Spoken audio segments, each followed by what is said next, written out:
Pro-Life Radio is a pre-recorded program paid for by Pro-Life Radio. Preserving the sanctity of life in Florida. A loud voice for the unborn. This is Pro-Life Radio with your hosts, Vicky and Bruce Cherry. And welcome to another edition of Pro-Life Radio on a Sunday night. And it is just, it's been a wet week for us. Lots of rain, lots of heat, but we're nice and dry inside. And we have an incredible show in store for you tonight. What's crazy, though, it has been hotter in Montana, where I'm from, than it has in Florida. I know, and I know you've been holding that over your brother's head. Oh, yeah, because he keeps saying he wasn't going to move to Florida because it was too hot. Yeah. What about that now? It's like 114 or something where they are. That's ridiculous. Heat. Hey, welcome to Pro-Life Radio. We've got a great guest in store for you tonight from the author of the book, Her Story. Now, you may not have heard of the book yet. You may not have seen it yet, but that's going to change very soon. And it's about abortion, the abortion pill through the eyes of someone who has seen the results up close and personal. So we're going to talk with Alyssa Durst from Liberty Counsel, and we'll get with her in just a second. But first, we always start the show with Jeremiah 1:5 and prayer. Before I formed you in the womb, I knew you. Before you were born, I set you apart. I appointed you as a prophet to the nations. Heavenly Father, we ask for your blessing upon this show tonight, upon our guest Alyssa and her family, and upon all who are in the fight to save the unborn. But God, we also pray for those who oppose us. We pray that they come to know you, that they open their hearts to truth, and that they understand just how precious all life is. All life matters. And those who are most vulnerable, those poor little children in their mother's womb, supposedly the safest place in the world for them. And there are those who oppose protecting life and would take away that safety. God, we ask you to please intervene, intercede, change their hearts. Let us share truth and let us change hearts and save babies. And God, we thank you for this opportunity. And we ask for your blessing upon this show and all who hear it and upon our guests. And we ask that in the name of your precious Son, Jesus Christ. Amen. Amen. All right, Alyssa, welcome to the show. Yeah, thanks so much for having me. I'm so excited to be here. Thank you. Thanks for making the time for us. I know you and the family are getting ready to go on a vacation and do a little camping. And you said the kids are excited. Tell us, how many kids do you have? Yeah, so I have 4. The youngest is 3. Then we have an 8 and 9, and then an almost 20-year-old. Wow. Quite the difference. That is, but the 20-year-old helps with the babysitting, so that's good. You would hope so, but they're all boys, so he's a little, doesn't have that maternal instinct. Yeah. So. You're really outnumbered, aren't you? Yes. So thankfully, I have a dog that's a girl, so at least I have that going for me. That's about it. All right. So tell us about this book, Her Story. Now, the book is published by New Revolution, which is, in all transparency, New Revolution is a ministry partner of Liberty Counsel, and it is who I work for. And I first saw the book when they came off the presses, and I thought, wow, this is really cool. Then I read the book, and I thought, oh my goodness, what a story. So tell us about this book. What inspired you? Yeah, and I think to talk about what inspired me, I think it also helps to go back just a little bit into my personal story. When I was 19, I was in my first year of college at our community college, and I found out I was unexpectedly pregnant, and I had a whole bunch of voices around me. Everyone was telling me, you're too young to be a mother, you're going to ruin your education, you're going to ruin your life. And so I had all my friends and some family members telling me I should get an abortion. So I scheduled the appointment with the Planned Parenthood in our hometown on the college campus, and I went in. My child's father paid for it, and I went into the room, and I just was crying the whole time. It was just the worst experience, and I remember feeling this nudge that I needed to leave right away, and now I would know it's the Holy Spirit. At that time, I just had a horrible feeling I needed to get out of there, and I told them I'm leaving, and I got out into the waiting room. That's where they put me, and I saw the faces of all the women who did go through with the abortion. And their faces were just it wasn't just like the physical pain they were experiencing, but they just looked heartbroken and overwhelmed with grief. And I have never been able to not think of their faces. So I left. I chose life for my son, who's now going to be 20 this year. And right after that, I got involved with the Pregnancy Resource Center in our town. So I was really scared, overwhelmed, didn't know how to be a mother, but they took me in. They gave me mommy classes, taught me how to parent, and also gave me resources. And they were amazing and just one of my biggest supporters. So after that, I was heavily involved in the pro-life space as a volunteer and advocate. And so fast forward today, that experience and my experiences with seeing those women's faces, and also people in my own family who have had abortions and deeply regret them, all of those experiences led me to write her story. So her story is a resource that is I read it with many people in mind, but it's essentially a resource that shares women's stories. So I interviewed women who have had abortions and regret those abortions. I interviewed them for this book to kind of just give them a space to tell their story. I read most of the one book yesterday, and the stories are powerful, and it's kind of crazy. We've had a woman on, an author. Her name was Ellen, and she also had written a book. And what's kind of funny is hers is called what? My Mother's Story? My Mother's Story, yeah. But it's also, she has a very similar experience. She was at the abortion clinic ready to have an abortion. On the table. And she also felt that same feeling, like, I need to get out of here. Well, like God tapped her on the shoulder and says, don't do this. She talked about that. And so she left, and now she has this beautiful daughter. They're best friends, now. And and grandkids from her none of that would have happened. It's just, when you think about the far-reaching effects. Well, the book, Her Story, it tells the truth the abortion industry does not want women to know, or anybody for that matter. It is a powerful resource. It exposes the physical and emotional toll, the abortion pill, and amplifies the voices of women who have lived through it. And again, it's something that the abortion industry, because that's what it is. It's an industry. Well, as I was reading through, I noticed a lot of the stories of, they told me this, the pain, there'd be a heavy period. Can you explain some of those stories? Because I think those were very impactful.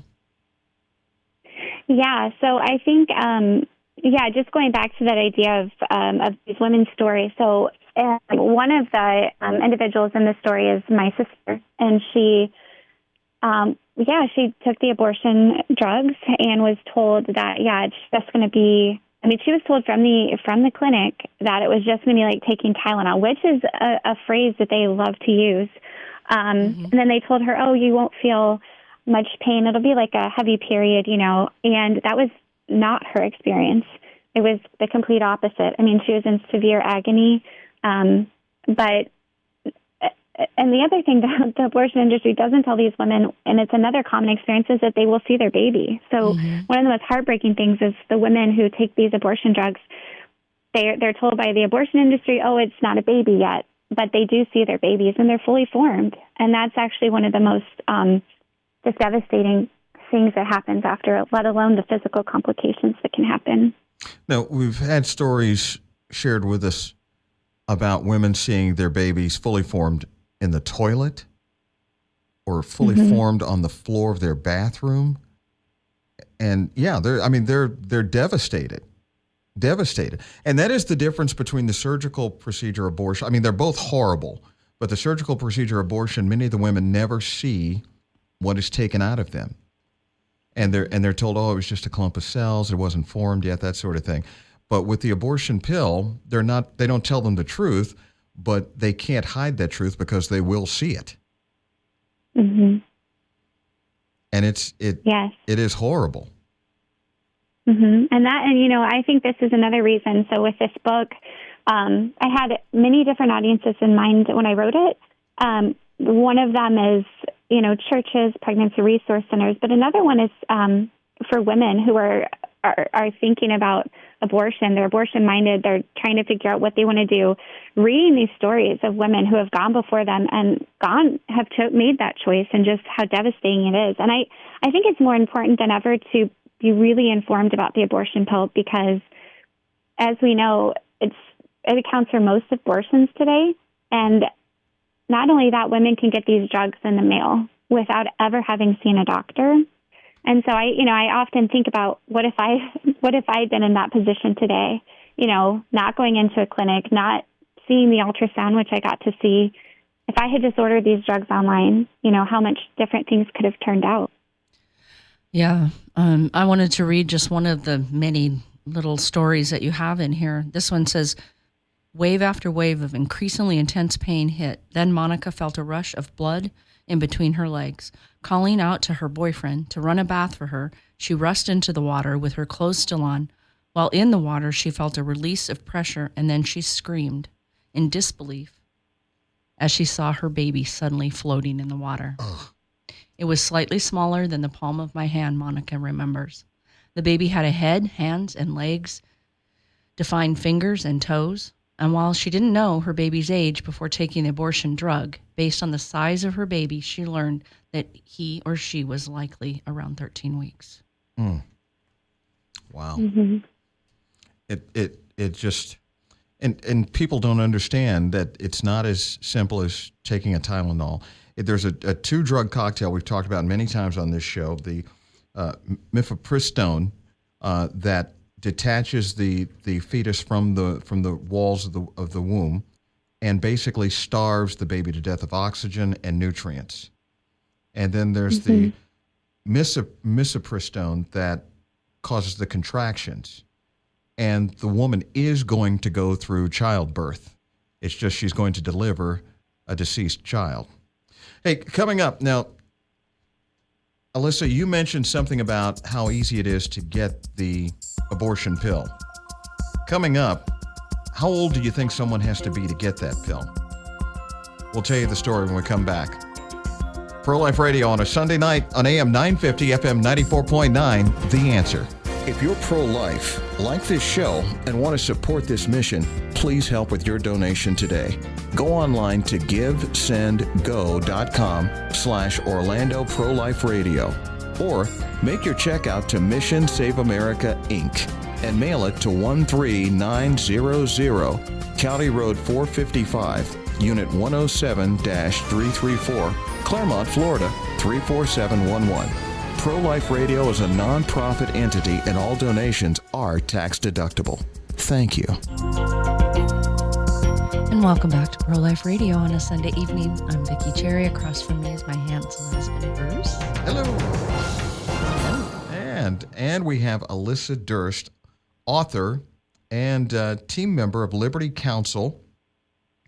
And Alyssa has written a book, Her Story. And it has another book that accompanies it that is a devotional that is called Beauty from Ashes. And we'll talk a little bit more about that here in just a bit. But when we went to break, Alyssa, you had shared about just how easy it is to get the abortion pill. There's no doctor visit. It's mail order. Mm-hmm. In fact, I was shocked to find out that Amazon now sends it. You can get it. You can get it through Amazon. An undercover investigation showed that someone posed as a 13-year-old girl. Okay, an undercover investigation exposed how easily adults can pose as 13-year-olds to order the powerful and deadly abortion drugs online with no identification, no confirmation of pregnancy, and no medical oversight required. Dr. Christine Francis, a board-certified OBGYN and CEO of American Association of Pro-Life Obstetricians and Gynecologists, conducted the experiment. Online abortion pill seller Aid Access. She accessed through the Plan C website. She completed the intake process while posing as a 13-year-old girl on blood thinners with an intrauterine device in place, a history of 3 prior cesarean sections, and a previous ectopic pregnancy, all factors that would significantly increase the risk of severe complications from drugs. Women have died from using the abortion pill with such complications. 3 C-sections? Yeah, see, that might be something that tipped them off, but the thing is, they never said anything to her. They never pushed back at all. Wow. They went ahead, took her money, and sent her the drugs. I mean, it's just amazing. 13 years old. So for those of you out there with 13-year-olds or younger that could be a victim of any kind of issue, sex trafficking, incest, rape, and they could go online and order these drugs. And that's why we've got to do something about that. Got to. So tell us more about her story. And you said your sister had partaken in the abortion pill, correct? Yes, yeah. And at that time, she had a friend who worked at Planned Parenthood as like one of their young teenage advocates, and talked my sister into it. And then, yeah, it was just really devastating. My sister, we know that when women see their ultrasound, they're way more likely to choose life. But of course, when you take the abortion drugs, you don't get that ultrasound first. So there's 2 risks to that, because one, you don't get to see your baby. We know that changes a lot of women's minds. But second, you don't know how old the baby is. And so, the abortion drugs are actually only FDA approved through 10 weeks of pregnancy. But when women take these drugs, they don't know how old their baby is. They take them, they could be much further along than 10 weeks. And they're a lot more likely to face a severe risk, such as infection and sepsis. My sister didn't have those complications, but she did have lingering emotional effects from seeing her baby fully formed, and just the long regret after that. And they say so many women, they have no idea because they are not warned at all about the pain, about the emotional trauma. So many are suicidal or depressed. They turn to alcohol and drugs. It just and they have higher issues of cancer and breast cancer, uterine cancer, ovarian cancer. Well, like any drug that you take, there should be warnings, and there should be accurate warnings. Even if you do or do not believe in abortion, you should know that you want informed information. You want to know what will happen. And realistically, will there be pain? What happens if I'm alone? It's crazy. And that a lot of people are taking it, women are taking it after the time that they're not supposed to take it. What is it, 10 weeks, Alyssa? Yeah. Yeah. Yeah, and I think also going back to the story you shared just moments ago, that's another highlight of her story is really bringing out the fact that sex traffickers use the abortion pills because they can get these drugs without a doctor's visit, without a prescription. They can just order them online. It's well known that the sex traffickers use them for the women that they are sex trafficking, And again, there's also a lot of stories coming out to light of how boyfriends or lovers are sneaking these drugs into the girlfriend's or the woman's drink so that she'll have an abortion because he didn't want the baby. So it's really, these drugs are a weapon. I know one of the stories I read in your book, it talked about a girl that I think it said she was human. She was in the slave trade as far as being a prostitute, and her pimp made her get several abortions. And I think that was the story. But she was in there like 3 times, and nobody ever questioned her. Why are you in here with this older man? Who is this guy? And there's no checking. There's no. It's all about the money. It's all about the money and pushing the that they want everyone to think it's okay. Well, that, and there's more of an evil side to it too. I mean, there's a dark demonic side to abortion, sacrificing innocent blood to whatever it is they pray to, Balak or whoever it is. But it's just Moloch. Thank you. There's evil. And, I say that, and there's a lot of people. Well, they even have satanic abortion clinics. And they flat out say, we want you to come in here and sacrifice your baby and its blood.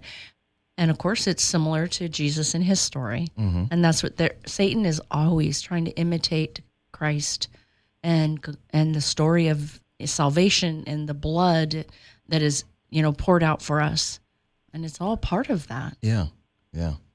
There's a section in the book, I think chapter 3, about coercion into abortion and full of regret. One woman says, he threatened to kick me out into the streets if I didn't get an abortion. I had no family, nowhere to go. I felt like I had no choice.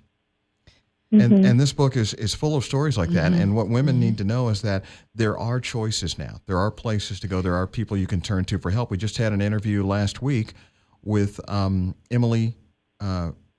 I think it was Buning. From Let Them Live. Burns from Let Them Live. And they help women in crisis pregnancies. There was the first woman they helped. She was going to have an abortion because she was being kicked out of her home, out of her apartment. She couldn't afford her rent. They paid her rent and they helped get her back on track. She kept her baby, and that's a healthy. That's been quite a while ago. That baby's now grown and healthy. And isn't that what you were talking about earlier? The help that you received, even. Yeah, that's actually, so that's what first jumped me into the pro-life movement, is the Pregnancy Resource Center in my town. And I'm proud, so I'm back home in my hometown after living away for a while, my family and I, and our Pregnancy Resource Center here is doing amazing work. So they've grown, they actually have a maternity home to help women in crisis who are pregnant, give them a place to live, give them support resources, and they've grown. And it's really important because in our hometown here, I live in Illinois, and we have a late-term abortion clinic. And we have another abortion clinic, a Planned Parenthood, right on the campus. And so our Pregnancy Resource Center is doing some amazing things. And they actually have expanded onto our campus to combat the Planned Parenthood on campus. So, yeah, Pregnancy Resource Centers are just so vital in this fight. There is so much help out there. Now years ago, I don't think there was. Mm.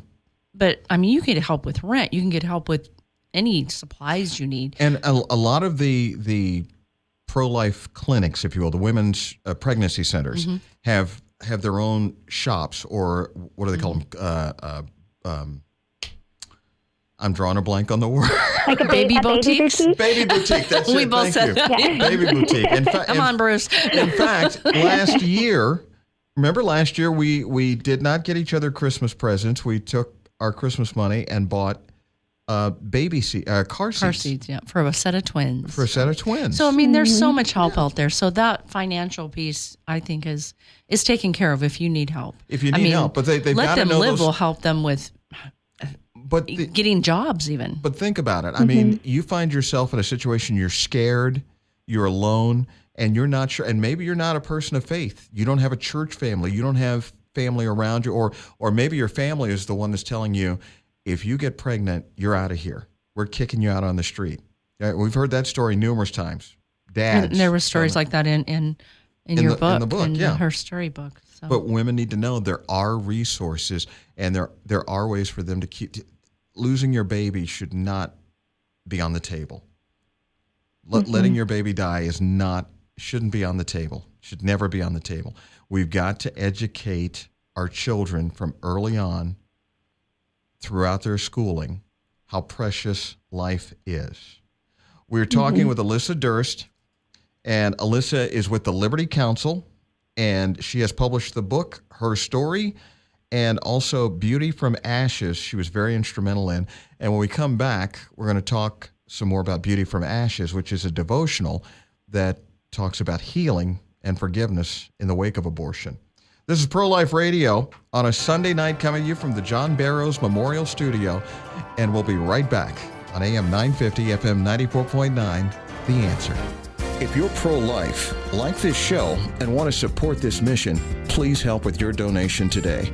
Go online to givesendgo.com/Orlando Pro-Life Radio, or make your check out to Mission Save America, Inc., and mail it to 13900, County Road 455, Unit 107-334, Claremont, Florida 34711. Pro-Life Radio is a non-profit entity and all donations are tax deductible. Thank you.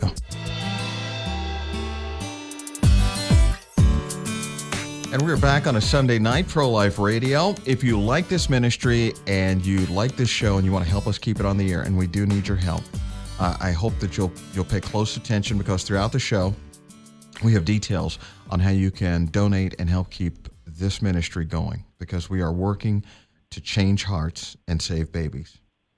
And my lovely wife, Vicky Cherry, by my side, we will keep this show going, whether you help fund us or we do it on our own, but we want help. We need help. So we thank you for those who have donated and helped.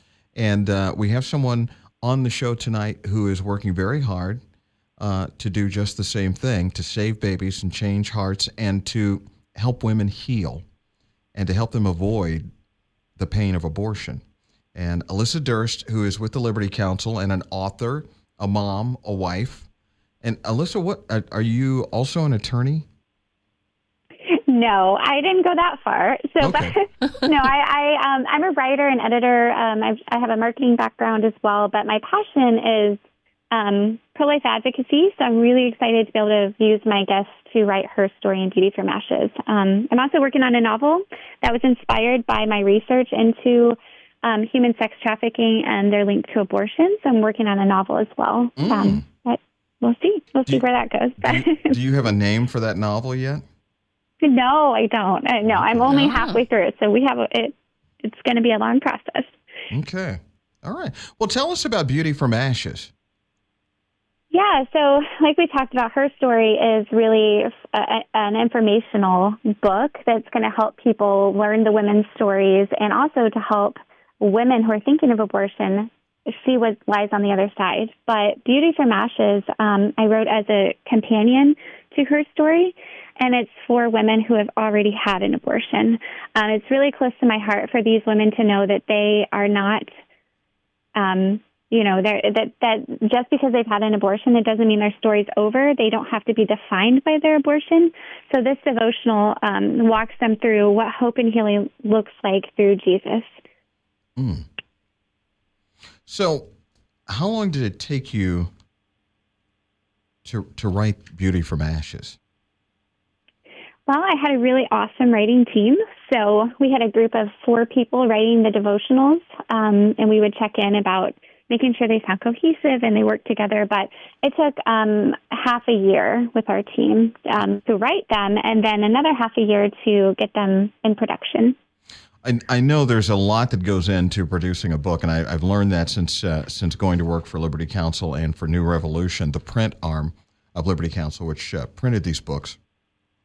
But there's a lot for sitting down and editing and going through things with the team.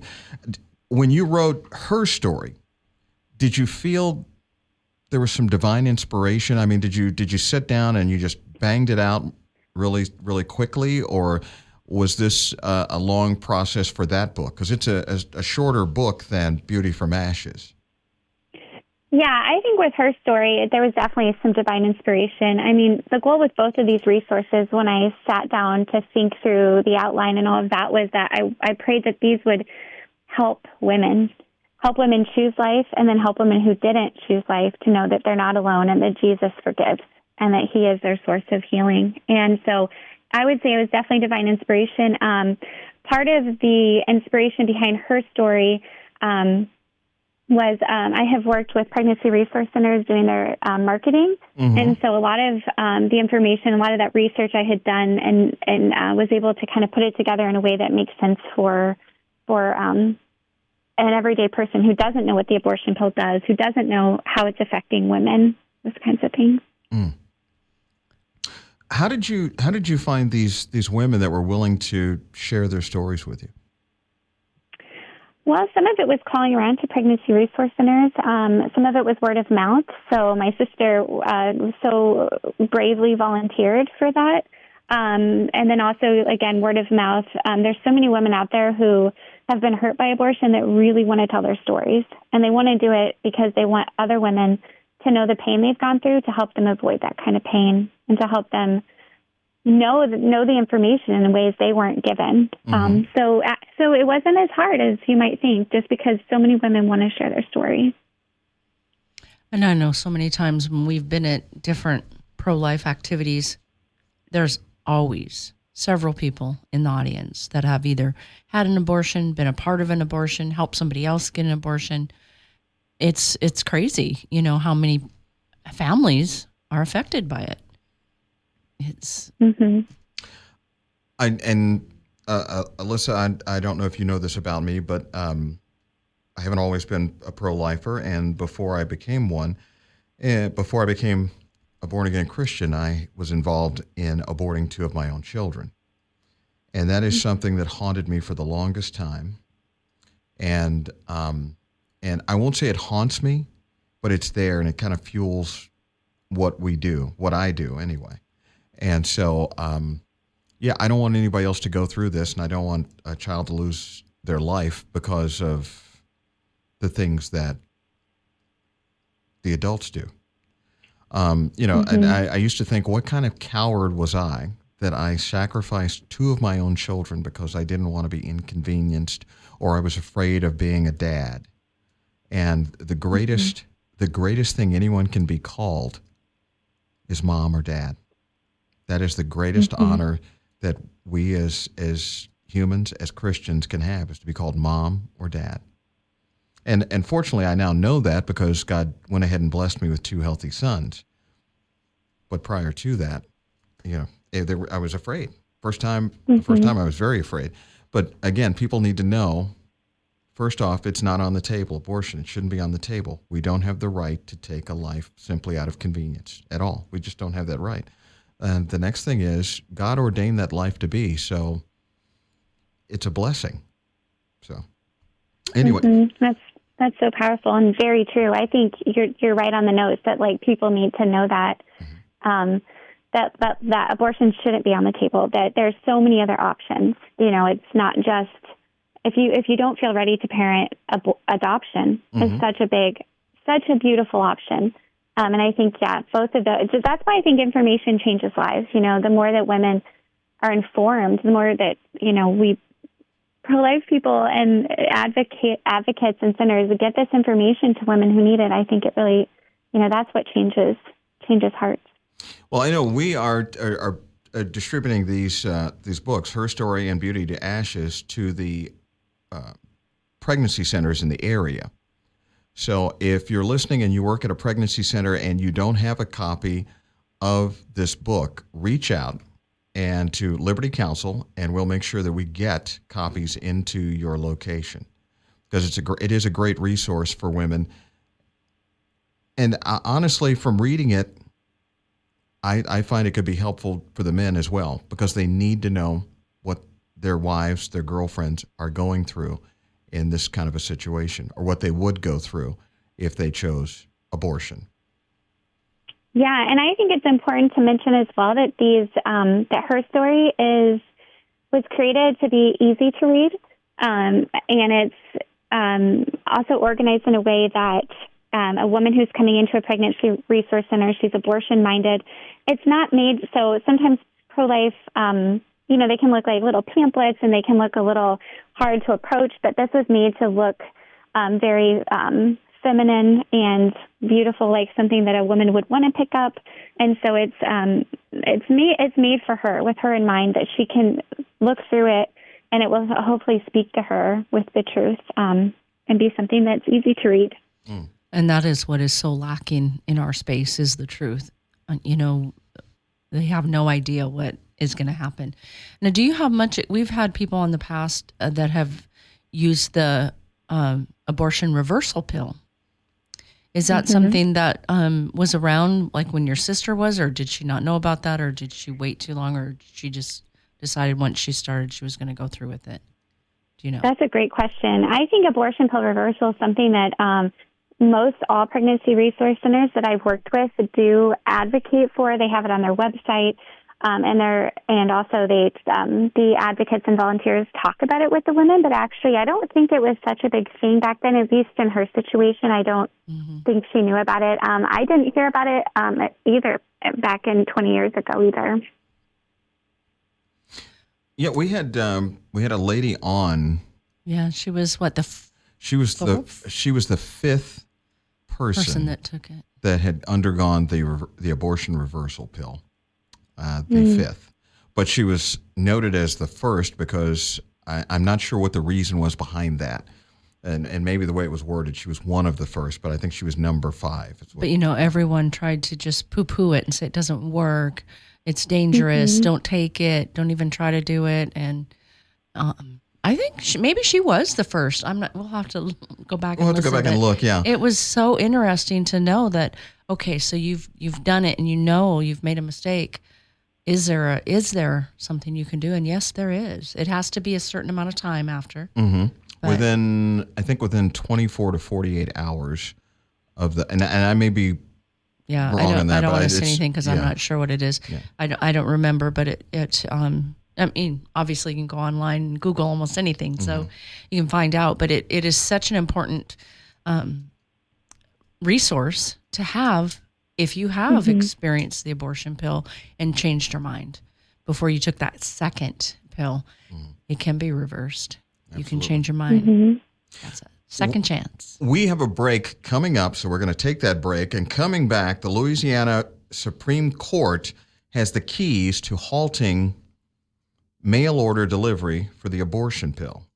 We'll talk about that in just a bit. It's Pro-Life Radio, streaming on theanswerorlando.com and coming to you from the John Barrows Studios on a Sunday night on AM 950, FM 94.9, The Answer. If you're pro-life, like this show, and want to support this mission, please help with your donation today.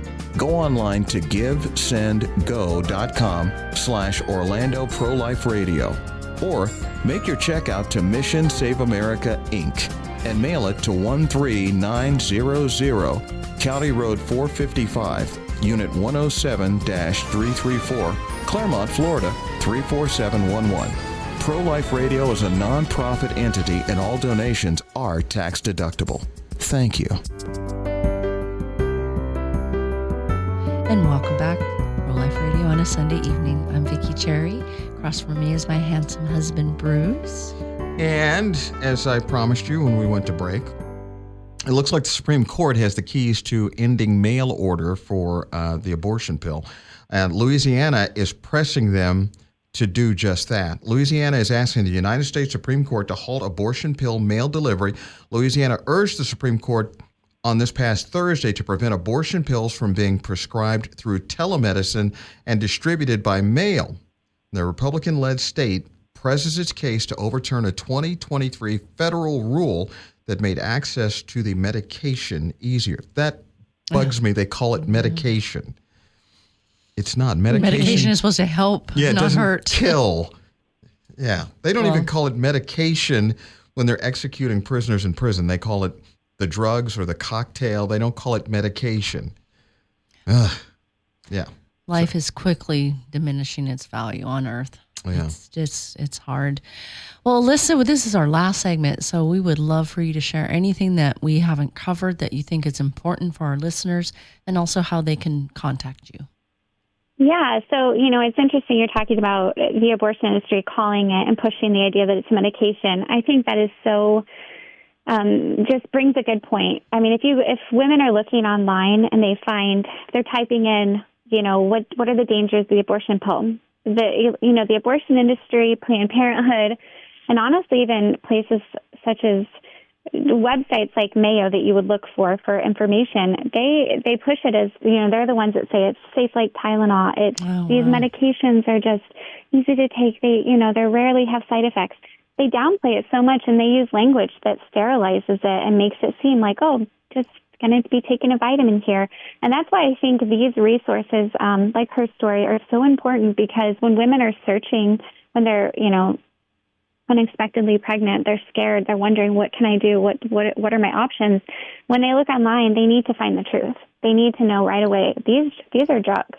These are chemicals that are going to kill your baby. And if it can do that, what can it do to you? What are the side effects? So I think it's just a good reminder of what we're up against and why resources like this and advocacy is so important. And I just want to reiterate with her story, having many different audiences. So we talked about how pregnancy resource centers could use these to pass that to abortion-minded women. But I think it's also important to reiterate that they're for churches. I think a lot of churches are pro-life, they're pro-life, but they're not really quite sure what to do with that. So I think these resources could be in the church lobby, or they could be even a quick small group just to inform people this is what we're up against. And also just for individuals, for parents to see what, if they have daughters, sons, grandparents, college students, anybody who just needs to know what the landscape is right now, and also hear more from women who have been impacted. And I would say, if I could, say a final few words to the women who I hope these books get into the hands of, it's that, if you've had an abortion, the hope is possible, and that healing is possible through Jesus, that you don't have to feel defined by what you've gone through, and you don't have to feel like your story's over, and you don't have to live in the regret that you likely feel every day, but that Jesus offers healing. And so that's my hope from Beauty from Ashes, is that you read those pages and you see that hope is possible, and that you can take those steps that are offered in that devotional. And for her story, for everyone who reads that they can find the truth in that, and then choose life, or help women who are searching to choose life. Amen. I really do like the idea about the churches, because you are so right. So many churches, they hopefully lean pro-life. Some aren't. I mean, we have some Protestant pastors that believe in everything goes, but well, not just Protestant pastors. We've run into quite a few pastors that you yourself were at a protest, an anti-pro-life protest, that church buses were coming in with parishioners and pastors to support the taking of unborn lives. And that's such a big problem in our society. We have leaders and educators, doctors, pastors, all these people that are telling everyone there's nothing wrong with abortion, that it's not a baby, that it's okay. And, even going as far as saying that Jesus would be one of the people that would walk people in. What was the term? An abortion Abdullah. I don't remember, but it's like all of that is so false, and it overcomes me sometimes. What's going to happen to those people when they meet their maker? If they haven't, repented, asked for forgiveness and repented. But let's talk a little bit more about Beauty from Ashes. This is a devotional. Is that correct? Yes. Okay. So, someone who is, if you know someone who has had an abortion, and quite possibly they're suffering the side effects. I hate to put it like that, side effects sound so generic. They're suffering. They're hurt. There's a stain on their soul. Trauma. There you go. This book can help. This devotional. And so when we created it, it was really approaching it as women who have been, they're already in the heartache, the grief of having an abortion, having multiple abortions sometimes. And so this book is really, it's a gentle way for women to find that there is hope and healing in Christ. So it speaks directly to their experiences. So it talks directly about if you've had an abortion, and it walks through specific details that they might be facing after that, and the different ways that the Lord meets them in their pain. It's Christ-centered. Every day has a scripture that the topic is tied to, and it also has different healing resources that they can go to at the end. And also, importantly, so it's not just for their healing of abortion, but it's also to introduce them to Jesus, because many of the women who get this book might not know the Lord. And so at the end, it also has a way that they can come to the Lord and know that, be assured of their salvation at the end of the book.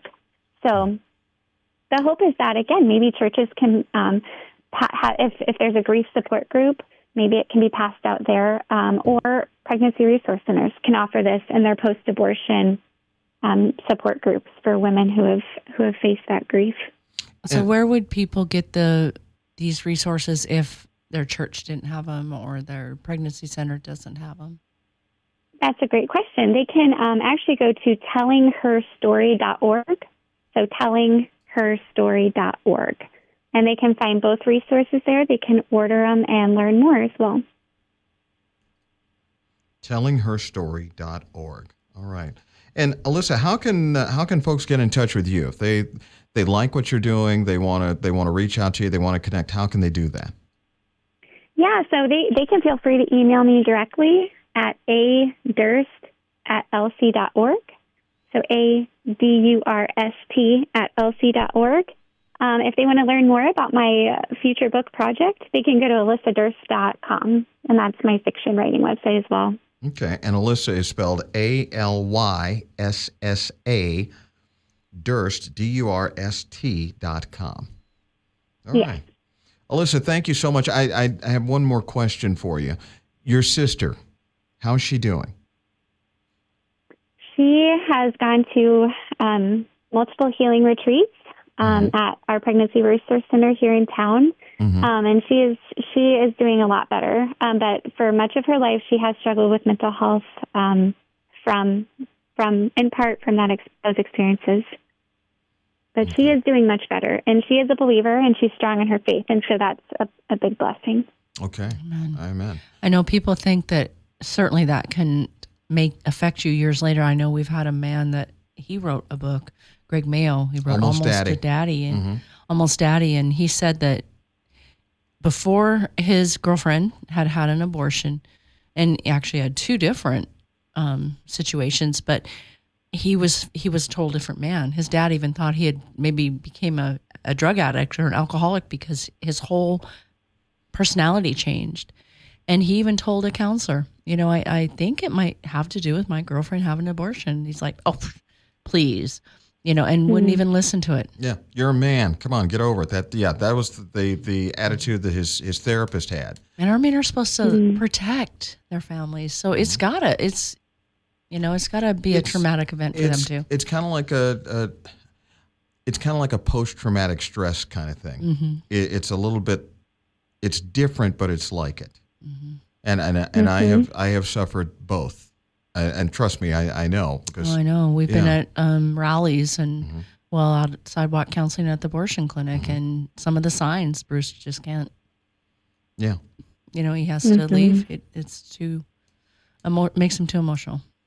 So hurts his heart. Alyssa, thank you so much for what you're doing. Thank you for your books.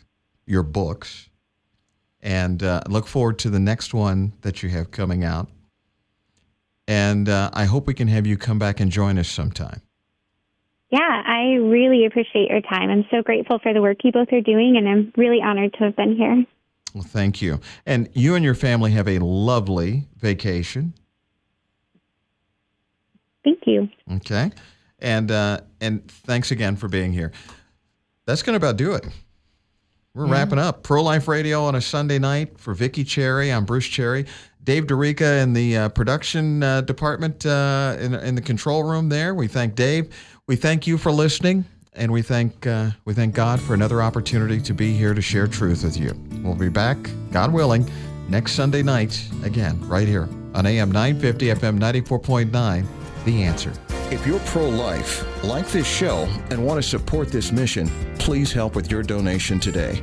Go online to givesendgo.com/Orlando Pro-Life Radio, or make your check out to Mission Save America, Inc., and mail it to 13900, County Road 455, Unit 107-334, Claremont, Florida 34711. Pro-Life Radio is a non-profit entity, and all donations are tax-deductible. Thank you. You've been listening to Pro-Life Radio, a strong voice for the unborn in Florida, with Vicky and Bruce Cherry. Connect with Vicky and Bruce online at proliferadio.com, and join us again next week at this very same time for Pro-Life Radio. Pro-Life Radio is a pre-recorded show.